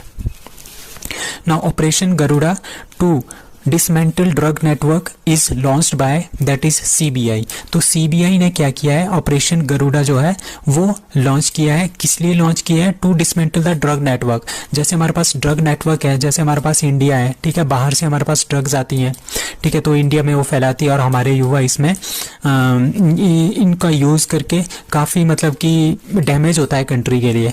ठीक है। तो उसको डिसमेंटल करने के लिए इंटरनेशनल रिलेशन, इंटरनेशनली उसको ग्लोबली उसको अटैक करने के लिए कौन सा ऑपरेशन चलाया है, operation Garuda, with the help of Interpol. Interpol जो इंटरनेशनल पुलिस होती है उसकी हेल्प से, और NCB National Narcotics Control Bureau and Interpol plus CBI, ये तीनों मिलके क्या कर रहे हैं, ऑपरेशन गरुड़ा लॉन्च किया है to dismantle the drug network internationally और नेशनली। ठीक है। Now, Nobel Prize 2022, who won the Nobel Prize in Medicine? That is A. सवांते पावो। तो सवांते पावो हमारे पास स्वीडन के हैं, इनको क्या मिला है, नोबेल प्राइज 2022। इनका नाम जो है नॉमिनेट नहीं किया गया है, इनको सेलेक्ट किया गया है। ठीक है। किस में मिल रहा है, नोबेल प्राइज इन मेडिसिन में इनको मिल रहा है। ठीक है। और इन्होंने क्यों मिल रहा है इनको ये, क्योंकि इन्होंने एक रिसर्च की थी for his discoveries concerning the genomes of extinct hominins and human evolution. मतलब कि ह्यूमन का एवोल्यूशन कैसे हुआ, और जो एक्सटिंक्ट होमोनीज है, मतलब कि ह्यूमन जो एक्सटिंक्ट है, उनके जीन्स और आजकल के जीन्स में कौन से चेंजेस आए जिसकी वजह से आजकल का ह्यूमन का एवोल्यूशन हुआ है। तो किसको मिला है, Svante Paabo, that is he is from Sweden. First Indian cricketer to complete 11,000 run in T20। सो T20 में 11,000 रन बनाने वाले पहले इंडियन कौन है, दैट इज विराट कोहली। तो विराट कोहली ने कितने बनाए हैं, टोटल 11,000 रन इन्होंने कंप्लीट कर दिया T20 में। इसमें इंटरनेशनल भी है, इसमें डोमेस्टिक भी है, इसमें IPL भी है। मतलब कि टोटल जितनी T20 गेम्स खेली है उसमें टोटल में इसका जो स्कोर है वो 11,000 से ज़्यादा है। सो ये चौथे प्लेयर हैं जो इस कैटेगरी में आ गए हैं। तो मोस्ट रन इन T20 में सबसे ज़्यादा रन किसके हैं, क्रिस गेल के, अबाउट 14,000 के आसपास इनके हैं। फिर उसके पास केरन पोलार्ड, उसके बाद शोएब मलिक, और उसके बाद विराट कोहली। तो विराट कोहली का चौथा नंबर है। ठीक है। First Indian player to play 400 T20 games. ये टोटल इंटरनेशनल नहीं है, ये इंटरनेशनल भी है और डोमेस्टिक भी है, IPL भी है। तो 400 गेम्स किसने खेली है, दैट इज रोहित शर्मा। ध्यानचंद खेल रत्न अवार्ड 2021 किस क्रिकेटर को दिया गया है? That is Mithali Raj. Indian women cricket team won Commonwealth Games 2022 में कौन सा वह मेडल जीता है? That is silver medal. और गोल्ड किसने जीता? ऑस्ट्रेलिया। और आईसीसी का headquarter that is in Dubai. Founded in 15 June 1909 को आईसीसी फाउंड हुआ था और इसके चेयरमैन आजकल है Greg Barclay. Who has been announced as national icon by election commission of India? That is Pankaj Tripathi. सो पंकज त्रिपाठी को क्या किया है? National icon of election commission of India का चूज किया गया है। ठीक है, तो इलेक्शन कमीशन ऑफ इंडिया का बना था 25 जनवरी 1950 को बना था और तभी हम 25 जनवरी को मतदाता दिवस भी मनाते हैं। अब चीफ इलेक्शन कमिश्नर हमारे पास कौन है? That is Rajiv Kumar. और article election commission of India में जो आर्टिकल कॉन्स्टिट्यूट होते हैं इंडियन कॉन्स्टिट्यूशन में दैट इज 324 से 329 तक। What is the name of the India's first indigenous light combat helicopter which has been added to the Indian Navy? तो अभी भी हमने क्या किया है? इंडियन नेवी में हमने अपना एक लाइट कॉम्बैट हेलीकॉप्टर जो है ऐड किया है। ठीक है, और उसकी खास बात यह है कि ये इंडिया ने अपना खुद का हेलीकॉप्टर और खुद बनाया है। ठीक है, ये पहला इंडिया का खुद बनाया हुआ लाइट कॉम्बैट हेलीकॉप्टर है। इसका नाम है दैट इज बी प्रचंड। सो प्रचंड is India's first indigenous developed light combat helicopter made by किसने? ये नाम अपने याद रखना है, हिंदुस्तान और एरोनॉटिक लिमिटेड, इन्होंने इसको बनाया है। अब Mahatma Gandhi rural industrial park is inaugurated at that is A Chhattisgarh. तो छत्तीसगढ़ में जो गोधान, आपने कुछ दिन पहले नाम सुना होगा कि गोधान योजना छत्तीसगढ़ ने चलाई है। ठीक है, गोधान वाला एरिया जहाँ पे गाय वगैरह होगी वहां से जो गोबर निकलेगा उसको 2 रुपए के हिसाब से वो गवर्नमेंट खरीदेगी। ठीक है, तो वो जो बनाया था उसी को इन्होंने क्या कर दिया है? इसका नाम इन्होंने कन्वर्ट कर दिया है महात्मा गांधी रूरल इंडस्ट्रियल पार्क। मतलब कि इन्हीं गोदान को ये कन्वर्ट करेंगे रूरल इंडस्ट्रियल पार्क में। सो answer is A Chhattisgarh. India's foreign state minister V. Muralidharan inaugurated statue of MK Gandhi in that is Oman. So India के जो फॉरेन मिनिस्टर है, फॉरेन मिनिस्टर तो एस जयशंकर है। ठीक है, ठीक है, वो कैबिनेट मिनिस्टर है, फॉरेन मिनिस्टर है। उनके जो स्टेट मिनिस्टर है, इनके साथ एक कैबिनेट मिनिस्टर के साथ एक स्टेट मिनिस्टर भी होता है, उनको बोलते हैं स्टेट मिनिस्टर। ठीक है, वो कौन है? फॉरेन अफेयर्स के जो स्टेट मिनिस्टर है दैट इज वी मुरलीधरन। ये आजकल ओमान की यात्रा पे गए हैं और ओमान में सबसे पहली बार कोई स्टैच्यू महात्मा गांधी का एडप्ट किया गया है। सो ये इन्होंने इसको इनॉग्रेट किया है। So external affairs V Muraleedharan unveil the first ever statue of Mahatma Gandhi in Oman. अब कुछ एक्सरसाइजेज हैं जैसे जिसमें हमारे पास अल लगेगा ना, अल लगेगा तो इंडिया और ओमान के बीच में, जैसे अल नजा, नसीम अल बाहर। ठीक है, ये दोनों एक्सरसाइज है इंडिया और ओमान के बीच में। अब ईस्टर्न ब्रिज 6 अभी कुछ दिन पहले 2022 में हुआ था ये, और ये भी हमारे पास इंडिया और ओमान के बीच में एयरफोर्स एक्सरसाइज है। SC/ST hub conclave hosted in Gujarat by that is A Ministry of MSME micro small medium enterprises. इन्होंने क्या किया है? SC/ST हब कॉन्क्लेव को होस्ट किया है। कहाँ पे? गुजरात में। गुजरात के कहाँ पे? अहमदाबाद में। तो इसका एम क्या है? इसका एम होता है कि हमने अवेयरनेस फैलानी है, to raise the awareness of national SC/ST hub schemes. मतलब कि नेशनल SC/ST हब की जो स्कीमें हैं, जो सरकार मिनिस्ट्री जो MSME जो है, जो मिनिस्ट्री ऑफ MSME जितनी भी काइंड की, जितने भी प्रकार की जो स्कीम्स हैं वो लाती है, उनके बारे में अवेयरनेस फैलाना, लोगों के बीच में अवेयरनेस फैलाना। ठीक है, the ministry of MSME hosted the national SC/ST hub conclave in Ahmedabad Gujarat. So Atal bridge कुछ दिन पहले हमने अटल ब्रिज पढ़ा था। जैसे अहमदाबाद में साबरमती रिवर है, साबरमती रिवर के ऊपर जो ब्रिज बना है दैट इज पेडेस्ट्रियन है, मतलब कि पैदल चलने के लिए, that is Atal bridge. First steel slag road हम सूरत में बना रहे हैं। फर्स्ट बुलेट ट्रेन का स्टेशन कहाँ पे बन रहा है? That is in Surat Gujarat. So Yuva 2.0 program is related to that is C, that is young authors। मतलब कि प्रोग्राम युवा 2.0 प्रोग्राम जो है it is related to the young authors. मतलब मतलब कि हमने यंग ऑथर्स को ज़्यादा से ज़्यादा प्रोत्साहित करना है ताकि वो क्या करें, ज़्यादा से ज़्यादा ऑथराइजेशन करे, ज़्यादा से ज़्यादा निबंध लिखे, ज़्यादा से ज़्यादा लिखे, किसके बारे में, डेमोक्रेसी के बारे में, इंस्टीट्यूशन के बारे में, इवेंट्स के बारे में, पीपल के बारे में। ठीक है, तो हमें पता चलेगा, तो सरकार को ये पता चलेगा कि यंग जनरेशन के जो व्यूज़ हैं वो क्या है, वो डेमोक्रेसी के बारे में क्या सोचते हैं, इंस्टीट्यूशन किस तरह के होने चाहिए, इवेंट्स किस तरह के होने चाहिए, पीपल में हमारे पास किस तरह के चेंजेस आने चाहिए, कॉन्स्टिट्यूशन में हम क्या क्या चेंज कर सकते हैं, पास्ट प्रेजेंट और फ्यूचर में क्या क्या चीज़ें थी और क्या क्या होनी चाहिए। सो ये सब कुछ क्या है, युवा 2.0 के अंतर्गत जो युवा है या आजकल के यंग जनरेशन है उनको बोला गया है कि आप ज़्यादा से ज़्यादा इन चीज़ों के बारे में लिखो ताकि गवर्नमेंट को पता चले और उस हिसाब से वो अपना चेंज जो है कर सकता है। तो ये किसने लॉन्च किया था, department of higher education of the ministry of education, ठीक है, on October 2। Who has been appointed as deputy election commissioner. तो डिप्टी इलेक्शन कमिश्नर किसको अपॉइंट किया गया है, दैट इज अजय भादो। अजय भादो को डिप्टी इलेक्शन कमिश्नर जो है घोषित कर दिया गया है। अब चीफ इलेक्शन और कमिश्नर कौन है, दैट इज राजीव कुमार। ठीक है, डिप्टी इलेक्शन कमिश्नर कौन है, अजय भादो। आपने इन दोनों के नाम याद रखने हैं। अब हमारे पास नीति आयोग है। नीति आयोग के जो चेयरमैन है वो तो प्राइम मिनिस्टर ऑफ इंडिया हमेशा होते हैं। उसके बाद नीति आयोग के जो वाइस चेयरमैन है वो आजकल है सुमन बेरी। एंड नीति आयोग के जो CEO है that is Parameswaran Iyer. So who won FIBA? Who won International Basketball Federation, ठीक है, उसका नाम बोलते हैं FIBA, women's basketball World Cup, that is China, France, India और USA। So answer is USA। Final match China और USA का था, ठीक है, जिसमें USA ने इस वर्ल्ड कप को जीत लिया है। किसके, बास्केटबॉल के वर्ल्ड कप को। ठीक है, तो चाइना को हराया है यूनाइटेड स्टेट ने 83 और 61 के गैप से। ठीक है, और ये कहाँ पे हो रहा था, सिडनी सुपरडोम ऑस्ट्रेलिया में ये हो रहा था। ठीक है, और ऑस्ट्रेलिया ने अमेरिका ने अमेरिका का ये चौथा टाइटल है इन ए रो, मतलब कि पिछले 4 टाइटल कंटिन्यूसली USA ने जीते हैं और ओवरऑल इनका ये 11th टाइटल है।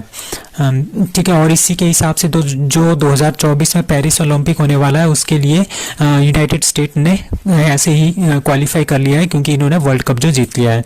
सो FIBA फाउंडेड कब हुआ था, दैट इज 18 जून 1932। FIBA के हेडक्वार्टर है माइज, स्विट्जरलैंड में। FIBA के प्रेसिडेंट है Hamane Niang. Adani green commissions world's largest wind solar power plant in Rajasthan, Madhya Pradesh, Tamil और Karnataka. So answer is A, that is Rajasthan. So Adani green एक कंपनी है, अडानी ग्रीन एनर्जी लिमिटेड, इसका बोलते हैं फुल फॉर्म है इसकी Adani green energy limited, AGEL। ठीक है, इन्होंने क्या किया है, वर्ल्ड का सबसे बड़ा विंड मतलब कि सोलर पावर का भी है, सोलर से पावर जनरेट करना और दूसरा विंड से पावर जनरेट करना। ठीक है, ये दोनों कंबाइंड प्लांट है। ये सबसे बड़ा जो वर्ल्ड का सबसे बड़ा कंबाइंड प्लांट है विंड और सोलर पावर प्लांट, ये इन्होंने राजस्थान में स्थापित किया है और इसका कितना है 600 मेगावोल्ट कैपेसिटी का है। कहाँ पे, जैसलमेर राजस्थान में। ये आपने याद रखना है, Jaisalmer Rajasthan. The project consist of 600 megawatt इसमें सोलर आएगा। ठीक है, 150 मेगावोल्ट, ये मेगावोल्ट है नॉट मेगावाट, ये मेगावोल्ट है। तो 150 megavolt that is wind power. So wind से जो पावर जनरेट होगी वो 150 मेगावोल्ट होगी और सोलर से 600 मेगावाट की पावर जो है जनरेट होगी। तो ये सबसे बड़ा है, वर्ल्ड का सबसे बड़ा विंड सोलर पावर प्लांट। ठीक है, the plant has a power purchase plant, मतलब कि जो इससे एनर्जी बनेगी वो किसको बेचेंगे, that is solar energy corporation of India, that is SCCI। ठीक है, कितने रुपए में, 2.2 रुपए 69 पैसे से पर किलोवाट आवर बेचेंगे 25 सालों तक। किसको, solar energy corporation of India को बेचेंगे।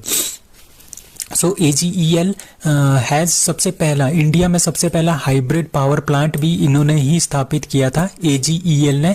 कहाँ पे, जैसलमेर में ही। ठीक है, जो आप देख सकते हैं कि जितने भी हमारे पास सोलर पावर प्लांट्स है, बड़े बड़े जो भी सोलर पावर प्लांट्स हैं वो आपके राजस्थान में ही होते हैं क्योंकि वहाँ पे सूरज की रोशनी कुछ ज़्यादा होती है, अच्छी होती है as compare to rest of the part of India. So Indian American -- receives life time achievement award in US? That is A doctor Vivek Lal. So doctor Vivek Lal है, इंडियन अमेरिकन है. उन्होंने लाइफ टाइम अचीवमेंट अवार्ड जो है USA ने उनको दिया है. किसके लिए दिया है? क्योंकि वो क्या है, वो चीफ एग्जीक्यूटिव ऑफिसर्स हैं किसके? जनरल एटॉमिक ग्लोबल कॉरपोरेशन जो यूएसए में है. ठीक है, इनको लाइफ टाइम अचीवमेंट अवार्ड मिला है. किसने दिया है? यूएस प्रेसिडेंट, दैट इज जो बाइडन. इसीलिए ये क्वेश्चन काफी इंपॉर्टेंट बन जाता है. ठीक है, और उन्होंने साइट किया है कि ये विद ग्रेटफुल रिकॉग्निशन के साथ. ठीक है, तो इंडियन अमेरिकन है, उनका नाम है डॉक्टर विवेक लाल. उनको मिला है life time achievement award by USA. So who won Nobel Prize in Physics 2022?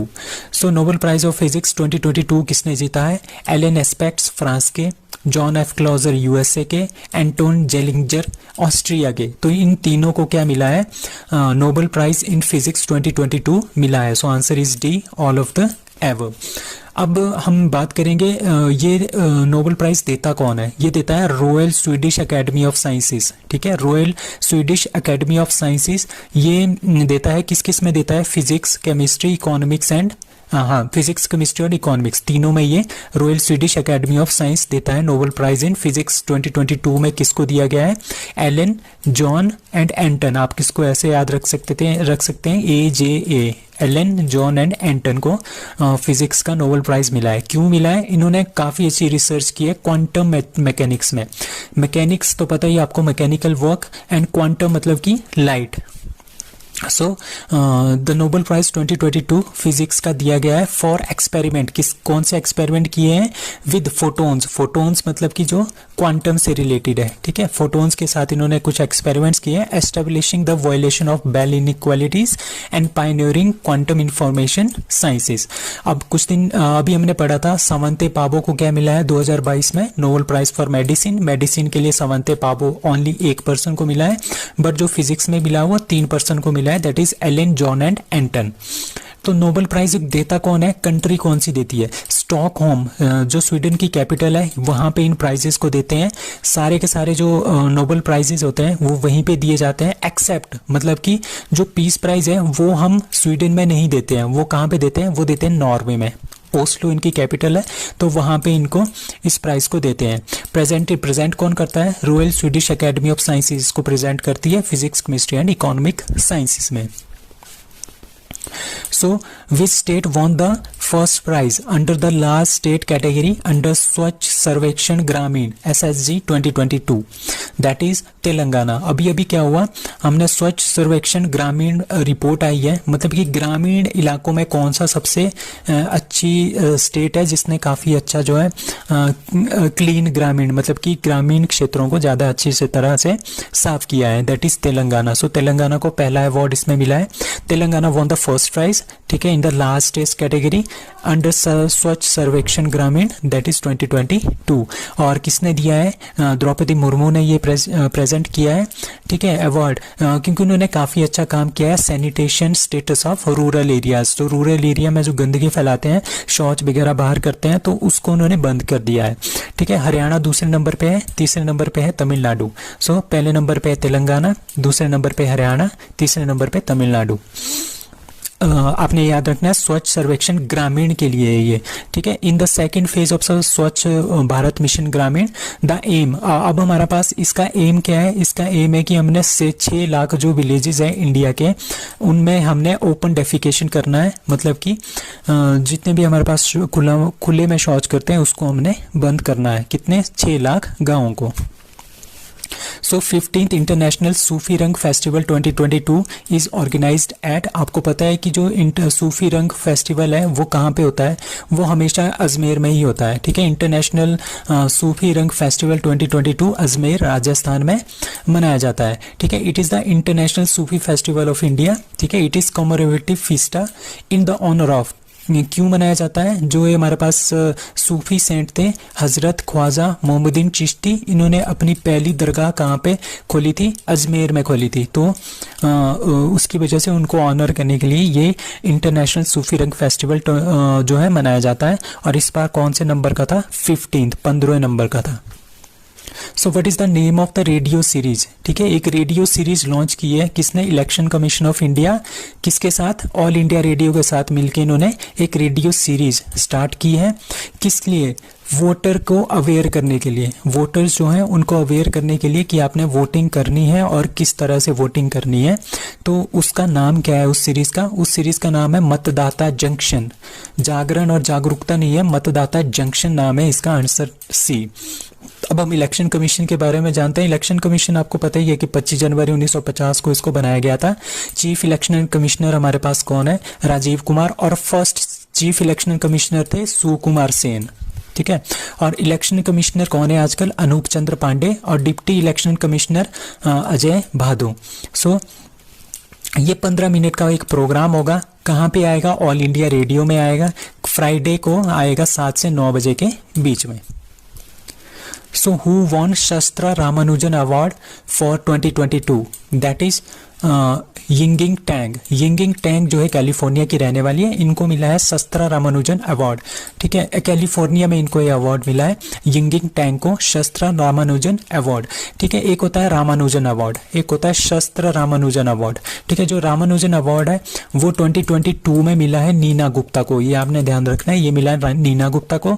और शस्त्र रामानुजन अवार्ड 2022 ये किसको मिला है? यिंगिंग टैंग को, यिंगिंग टैंग को ये अवार्ड मिला है। और ये दोनों रिलेटेड टू मैथमेटिक्स है। ठीक है, तो इसका शस्त्र का मतलब क्या है? Shanmuga arts science technology and research academy. ठीक है, ये 2005 में इनको स्टार्ट किया गया था और इसमें प्राइस जो मिलता है $10,000 का मिलता है। और इसको ये हम इसी को दे सकते हैं जो कि 32 साल से छोटा हो, 32 साल से उसकी उम्र कम होनी चाहिए। Who have made outstanding contribution in the field of mathematics में ये दिया जाता है। रामानुजन भी मैथमेटिक्स में दिया जाता है और शस्त्र रामानुजन प्राइज भी मैथमेटिक्स में दिया जाता है। सो India's second national model Vedic school is inaugurated at, that is C, Puri. सो पुरी में हमने क्या बनाया है? इंडिया का सेकंड नेशनल मॉडल वैदिक स्कूल जो है पुरी में बनाया गया है। ठीक है, इसको किसने इनॉग्रेट किया है? हमारे minister, education minister Dharmendra Pradhan, इन्होंने इसको इनॉग्रेट किया है, सेकंड नेशनल मॉडल वैदिक स्कूल एट पुरी उड़ीसा। तो पहला कहाँ पे था? पहला हमारे पास उज्जैन मध्य प्रदेश में है, सेकंड कहाँ पे है? पुरी में है। और इसका एम है, इसका एम बस ये है कि हमने स्प्रेडिंग नॉलेज, हमने वेदा के बारे में लोगों को बताना। NPCI National Payment Corporation of India and Central Financial Institution of which country signed a historic MOU to launch RuPay debit card. मतलब कि जो रुपे डेबिट कार्ड है अब कौन सी कंट्री में यूज होने वाला है? That is answer is B, that is Oman. ठीक है, जो रुपे डेबिट कार्ड है वो है national Payment Corporation of India, NPCI ने ये बनाया हुआ है रुपे डेबिट कार्ड। अब इन्होंने किसके साथ MOU साइन किया है? Central Financial Institution of Oman के साथ। मतलब कि हम ओमान में भी हम रुपे डेबिट कार्ड यूज़ कर सकते हैं। ठीक है, अब हम देखेंगे कि कहाँ कहाँ पे हमारे पास NPCI जो है काम कर रहा है। That is France. France is the first European country. It is a very important question कि फ्रांस हमारे पास पहली यूरोपियन कंट्री है जिन्होंने UPI और रुपे पेमेंट जो है एक्सेप्ट किया है। अब मार्केट्स कहाँ कहाँ पे है? इंडिया में तो है ही है, भूटान में भीम UPI के थ्रू हम पहली कंट्री है भूटान जिसने NPCI को मंजूरी दी थी और भीम ऐप भी ये यूज़ करते हैं। नेपाल हमारे पास NPCI को पहली NPCI एक्सेप्ट करता है। मलेशिया, सिंगापुर, यूनाइटेड अरब अमीरात, UAE, फ्रांस, ओमान। ठीक है, ये कंट्रीज़ हैं जो NPCI के साथ कॉन्ट्रैक्ट में है और रुपे डेबिट कार्ड यूज़ करते हैं। अब NPCI कब बना था? दैट इज़ 11 अप्रैल 2016 में ये बना था। Who won UNHRC Nansen refugee award 2022? So answer is C answer है, मतलब कि एंजेला मार्केल। तो एंजेला मार्केल ने क्या जीता है? UNHRC Nansen refugee award. इनको ये क्यों दिया गया है? क्योंकि रिफ्यूजी, यहाँ से नाम से पता चल रहा है कि रिफ्यूजी, इन्होंने क्या किया था जब सीरिया में 2016 में क्या हो रहा था, बहुत सारे क्राइसिस हो रहे थे, तो सीरिया से लोग भाग के जर्मनी में आ गए थे। ठीक है, तो इन्होंने, जर्मनी वालों ने क्या कर दिया था, सारे के सारे लोगों को एक्सेप्ट कर लिया था। अबाउट 1.2 मिलियन पीपल्स को उन्होंने एक्सेप्ट किया था as a refugee.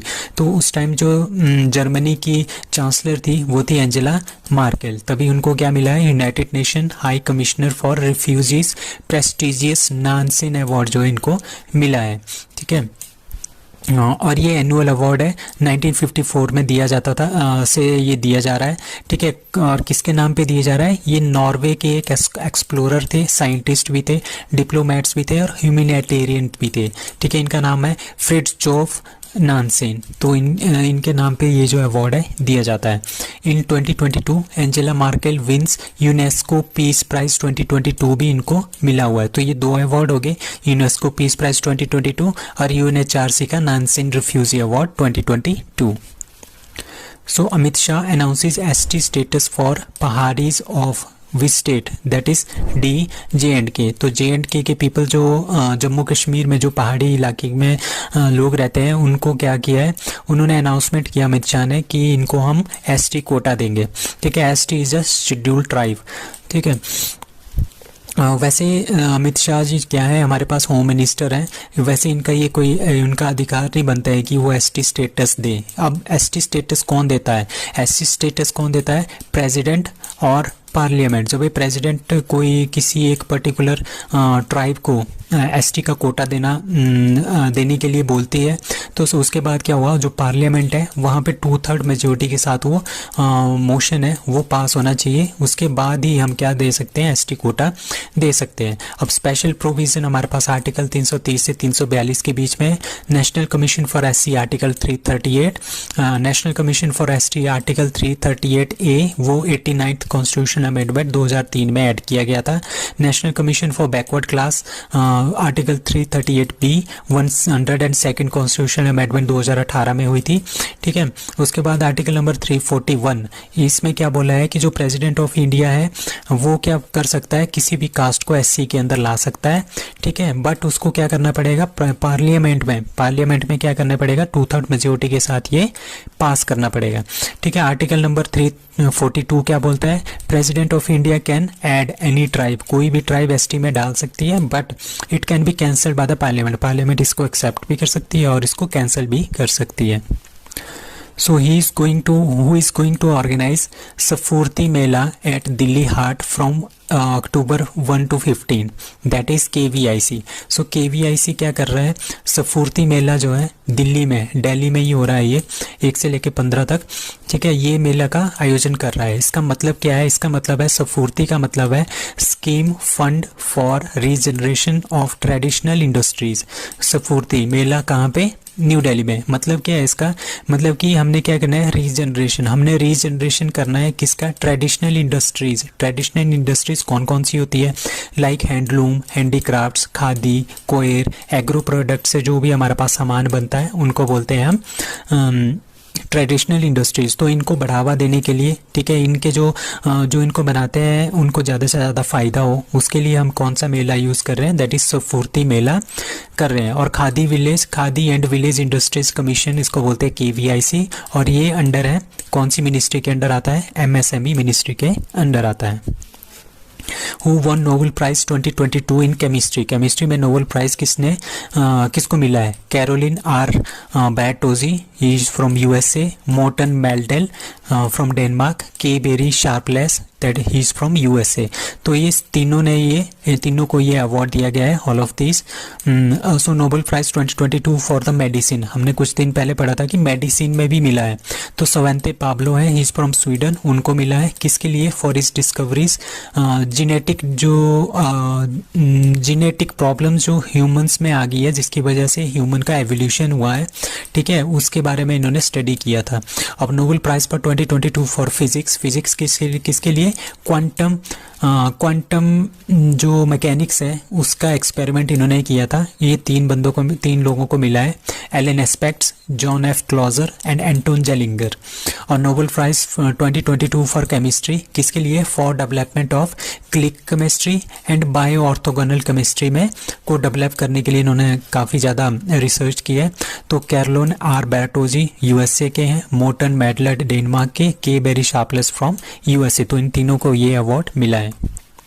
President Droupadi Murmu launched her start start a platform for women entrepreneur in which city? That is Ahmedabad. तो द्रौपदी मुर्मू हमारे पास प्रेसिडेंट ऑफ इंडिया है। उन्होंने अहमदाबाद में क्या किया है, हर स्टार्ट मतलब कि फीमेल, हर का मतलब हो गया फीमेल के लिए, स्टार्ट मतलब कि हमने स्टार्टअप मतलब कि जो नवाचार होते हैं, नई नई जो इंडस्ट्रीज़ है वो खोलनी है। कौन खोलेगा, वोमेन खोलेगा। वोमेन एंटरप्रेन्योर के लिए इन्होंने ये लॉन्च किया है। कहाँ पे, अहमदाबाद में। ठीक है, क्यों खोला है, to boost the innovation and startup. किसमें, वोमेन एंटरप्रेन्योर, मतलब कि वोमेन को ज़्यादा से ज़्यादा हमने उद्योगपति बनाना है, उसके लिए इनोवेशन और स्टार्टअप एफर्ट है ये, और उसका नाम है her start. Now Optimus is the prototype humanoid robot launched by which company, that is B Tesla. So Tesla के जो ओनर है उनका नाम है एलोन मस्क। उन्होंने क्या किया, उन्होंने एक ऑप्टिमस नाम का एक प्रोटोटाइप ह्यूमनॉइड रोबोट मतलब कि ह्यूमन की तरह दिखने वाला रोबोट है ऑप्टिमस, उसको लॉन्च किया है। ठीक है, that shares the artificial intelligence से ये बना है। ठीक है, और इसमें बहुत सारे सेंसर्स भी लगे हैं, और ये इसके थ्रू हम अपनी जो कार्स हैं, ऑटो पायलट कार्स हैं, बिना ड्राइवर के हम उसको चला सकते हैं। The Optimus robot is designed for mass production in million of units के थ्रू हम इसको बना रहे हैं, मतलब कि 10 लाख से ऊपर हम इसकी यूनिट्स जो है बना रहे हैं। कौन बना रहा है, Optimus, that is Elon Musk, CEO of Tesla. Who became world's largest producer and consumer of sugar. जो शुगर है वो सबसे ज़्यादा कौन प्रोड्यूस करता है और सबसे ज़्यादा कौन कंज्यूम करता है, दैट इज़ इंडिया। पहले ये ब्राज़ील था, प्रोड्यूसर सबसे ज़्यादा ब्राज़ील था, बट अब हमने इंडिया ने इसको सरपास कर लिया है। तो इंडिया प्रोड्यूसर भी है, कंज्यूमर भी सबसे ज़्यादा है। ठीक है, बट एक्सपोर्ट जैसे हम प्रोड्यूस भी सबसे ज़्यादा करते हैं, खाते भी सबसे ज़्यादा है, तो एक्सपोर्ट करने के लिए कम बचेगा, तभी हम इंडिया सेकेंड लार्जेस्ट एक्सपोर्टर है शुगर का in the world. FIH federation of international hockey, who won women rising star of the year award, that is C, that is Mumtaz Khan under 19 के प्लेयर है, उनको क्या मिला है, rising women rising star of the year award जो है मिला है। किसने दिया है, फेडरेशन ऑफ इंटरनेशनल हॉकी ने दिया है। सो बेस्ट गोल कीपर का अवार्ड मिला है सविता पुनिया, ये हमारे पास इंडियन हॉकी की कैप्टन है। पी श्रीजेश जो गोल कीपर है इंडिया के, उनको मिला है बेस्ट गोल कीपर का award. Rising star of the year women, that is Mumtaz Khan. Rising star of the year man में किसको मिला है, ट्रिमोथी क्लेमेट को, ही is from France. Who has been chosen as president of Burkina Faso. Burkina Faso हमारे पास एक country है, that is in African country. ठीक है, कौन इसके न्यू प्रेसिडेंट जो है अपॉइंट किए गए हैं, उनका नाम है कैप्टन इब्राहिम टैरोर। तो कैप्टन इब्राहिम टैरोर को क्या बना दिया गया है, नया प्रेसिडेंट बना दिया गया है बुर्किना फासो का। अब पहले कौन था वहाँ का प्रेसिडेंट, पहले वहाँ के प्रेसिडेंट थे पॉल हेनरी सडेंगो डेम्बिया। ठीक है, तो अभी क्या हुआ, वहाँ पे इनके एक स्टैंड ऑफ चल रहा है। स्टैंड ऑफ मतलब कि एक तरह का वहाँ पे काफ़ी ज़्यादा इस्लामिक एक्टिविटीज़ हो रही है, जिसकी वजह से वहाँ पे गोलीबारी काफ़ी ज़्यादा हो रही है। कहाँ पे, साहेल नामक स्थान पे, यहाँ पे काफ़ी ज़्यादा गोलीबारी हो रही है, जिसकी वजह से क्या हुआ, 2 दिन का स्टैंड ऑफ हो गया था, जिसकी वजह से जो डाम्बिया है, पॉल हेनरी सैंडियागो डाम्बिया, जो यहाँ के प्रेसिडेंट थे, वो भाग के टोगो चले गए हैं। अब प्रेसिडेंट के बिना वहाँ की बुर्किना फासो प्रेसिडेंट के बिना हो गया था, तो उसकी वजह से क्या कर दिया, Burkina who has been chosen as president, तो प्रेसिडेंट किसको चूज कर दिया गया है, बुर्किना फासो का कैप्टन इब्राहिम टैरोर को उन्होंने प्रेसिडेंट बना दिया गया है। सो ये हमारे पास कैप्टन इब्राहिम टैरोर है। ये काफ़ी गरीब कंट्री है, सबसे जो सेंट्रल अफ्रीका की सबसे गरीब कंट्री है बुर्किना फासो। यहाँ पे बहुत ही ज़्यादा इस्लामिक एक्टिविटीज़ होती रहती है और बहुत ही ज़्यादा जिहाद वगैरह होता रहता है, तो काफ़ी ज़्यादा लड़ाई झगड़े वाला इलाका है। तो लड़ाई झगड़े की वजह से डाम्बिया जो है वो टोगो चले गए, और टोगो की जगह डाम्बिया की जगह किसको बना दिया गया है, इब्राहिम ट्रैरोर को प्रेसिडेंट बना दिया गया है। और बुर्किना फासो कुछ महीने पहले अफ्रीकन यूनियन से इनको सस्पेंड कर दिया गया था, क्योंकि इलीगल एक्टिविटीज़ बहुत ज़्यादा होती है यहाँ पे। सूडान को भी अभी अफ्रीकन यूनियन में से जो है एग्जिट कर दिया गया है, सस्पेंड कर दिया गया है। इनकी भी इसी तरह की होती है, बहुत ही ज़्यादा क्राइम वगैरह यहाँ पे होता है। अब अफ्रीकन यूनियन में कब फाउंड किया गया था, 2002 में बना था। कहाँ पे, डरबन साउथ अफ्रीका में। इसके हेडक्वार्टर कहाँ पे, एडिस अबाबा में, जो कि इथोपिया में है। ठीक है, ये ग्रुप है 55 कंट्रीज़ का। Who launches SupTech initiative Daksh, ठीक है। इसका आंसर है C, that is RBI. So RBI ने क्या किया है, सुपरटेक इनिशिएटिव जिसका नाम दक्ष है वो लॉन्च किया है। तो आजकल रिजर्व बैंक ऑफ इंडिया के गवर्नर कौन है, शक्तिकांत दास, उन्होंने क्या लॉन्च किया है, सुपरटेक इनिशिएटिव दक्ष, ठीक है। ये क्या है, ये बैंक का एडवांस्ड सुपरवाइजरी मॉनिटरिंग सिस्टम है। मतलब कि जो आरबीआई है और जो बैंक्स हैं उनमें हमारे पास उनको मॉनिटर करने के लिए, उनकी सुपरवाइजरी करने के लिए ये बहुत ही अच्छा एक सिस्टम है, ठीक है। दक्ष मींस एफिशिएंट एंड कॉम्पिटेंट, मतलब कि आरबीआई ने अपने जो बैंक्स हैं और खुद को काफ़ी ज़्यादा एफिशिएंट बनाना और कॉम्पिटेंट बनाना है, ठीक है। Reflecting the underlying capabilities of the application, Daksh is a web portal, ठीक है। ये web based end to end work flow application है थ्रू विच आरबीआई क्या करेगा, मॉनिटर करेगा requirement in more focused manner, ठीक है। जो आरबीआई किसी एक पर्टिकुलर इकोनॉमी में फोकस करता है ना, तो इस दक्ष की वजह से क्या कर सकता है, वो बहुत ही अच्छे से फोकस कर सकता है कि कहाँ पे हमने किस तरह के चेंजेस लाने हैं बैंकिंग में किस तरह से हमने सुधार लाने हैं। तो इसके लिए उन्होंने सुपर टेक इनिशिएटिव दक्ष को इम्प्लीमेंट किया है। Who won Irani trophy 2022, Irani is related to the cricket, तो ये जीता है रेस्ट ऑफ इंडिया ने। इसमें क्या होता है, जो ईरानी ट्रॉफी होती है ना, ये जो रणजी ट्रॉफी जो जीतता है एक टीम वो होती है और दूसरा हमारे पास रेस्ट ऑफ इंडिया होता है, ठीक है। तो अभी ये किस किस के बीच में हुआ था, सौराष्ट्र और रेस्ट ऑफ इंडिया के बीच। अभी जो 2022 की जो रणजी ट्रॉफी हुई थी उसमें मध्य प्रदेश विनर थे, बट ईरानी ट्रॉफी जो पिछला वाला एडिशन था उसमें क्या था, 2019-20 में सौराष्ट्र जीता था, तो इनका मैच नहीं हुआ था। तो सौराष्ट्र का मैच 2019 और 2020 के जो चैंपियन है उनका मैच हुआ था रेस्ट ऑफ इंडिया के साथ। तो इसमें रेस्ट ऑफ इंडिया ने सौराष्ट्र को 8 विकेट से राजकोट में हरा दिया, ठीक है। तो ईरानी ट्रॉफी अब जो नेक्स्ट होगा वो rest of India versus Madhya Pradesh होगा, वो अगले साल होगा, ठीक है। मतलब कि एक जिन्होंने रणजी ट्रॉफी जीता हुआ है और दूसरा रेस्ट ऑफ इंडिया टीम, ठीक है। तो इसको कौन कंट्रोल करता है, इसको कंट्रोल करता है बीसीसीआई और ये एक टेस्ट मैच के फॉर्मेट की तरह खेला जाता है। So NPCI announced that there will be no charges for RuPay credit card use on UPI for transaction up to मतलब कि जो एनपीसीआई जो national payment corporation of India limited है, उन्होंने एक कार्ड बनाया है, उसका नाम है रुपे क्रेडिट कार्ड, ठीक है। अब जब हम रुपे क्रेडिट कार्ड को यूपीआई के थ्रू उसको कनेक्ट करेंगे, उसमें जब हम पेमेंट करेंगे तो उसमें क्या होता था, जब हम पेमेंट करते थे तो उसमें हर एक पेमेंट में कुछ ना कुछ जो चार्जेस है वो कटता था, उसको बोलते हैं मर्चेंट डिस्काउंट रेट, कुछ ना कुछ चार्जेस कटता था। अब एनपीसीआई ने बोला है कि रुपे क्रेडिट कार्ड से जितने भी यूपीआई है उसमें कोई भी ट्रांजैक्शन, मतलब कि अगर आप 2000 तक की ट्रांजैक्शन करते हो तो उसमें कोई भी आपके पास फीस नहीं लगेगी, ठीक है। तो इसकी लिमिट इन्होंने रख दी है 2000 से ऊपर ही फीस लगेगी, 2000 से नीचे फीस नहीं लगेगी। Who won Nobel prize 2022 in literature, तो लिटरेचर में किसको मिला है, दैट इज एनी एरनॉक्स जो फ्रांस की है, इनको लिटरेचर में नोबेल प्राइज 2022 मिला है। कहाँ पे मिलते हैं ये स्वीडिश एकेडमी स्टॉकहोम स्वीडन में मिलते हैं। और इनको ये फ्रांस की है, फ्रेंच ऑथर है एनी एरनॉक्स। क्यों मिला है, इन्होंने जो लिखा था, for the courage and clinical acuity with which she uncovers the roots judgments and collective restraint of personal memory. So personal memory के थ्रू उन्होंने क्या किया है, उन्होंने एक साहित्य लिखा था, एक लिटरेचर लिखा था, उसके लिए इनको क्या मिला है, नोबेल प्राइज 2022 लिटरेचर में मिला है फ्रांस की यानी एरनॉक्स को। सो नोबेल प्राइज 2022 मेडिसिन में मिला है सवांते पाबो को। इन्होंने क्या किया, ह्यूमन एवोल्यूशन के ऊपर उन्होंने लिखा था, रिसर्च की थी, इसके लिए उनको क्या मिला है, मेडिसिन में नोबेल प्राइज। अब नोबेल प्राइज फॉर फिजिक्स ये मिला है हमारा experiment with entangled photons establishing the violation of Bell inequalities and pioneering quantum information science में इनको मिला है। इनमें 3 है, Alain Aspects, John F Clauser and Anton Zeilinger. और नोबेल प्राइज 2022 केमिस्ट्री में किसको मिला है, ये मिला है हमारे पास कैरोलिन मोर्टन एंड के बेरी को। National Dolphin Day is celebrated by India for very first time on that is 5th of October. So 5th of October 2009 को क्या हुआ था, हमने रिवर डॉल्फिन जो गैंगटिक डॉल्फिन है उसको हमने नेशनल एक्वेटिक एनिमल जो है घोषित किया गया था।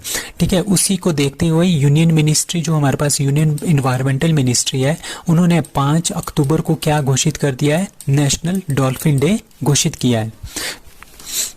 सो first state of India to launch Gati Shakti portal that is D, that is Gujarat. तो गुजरात ने क्या कर दिया है, ये हमारे पास पहली स्टेट है इंडिया की जिसने गति शक्ति पोर्टल को जो है वो लॉन्च किया है।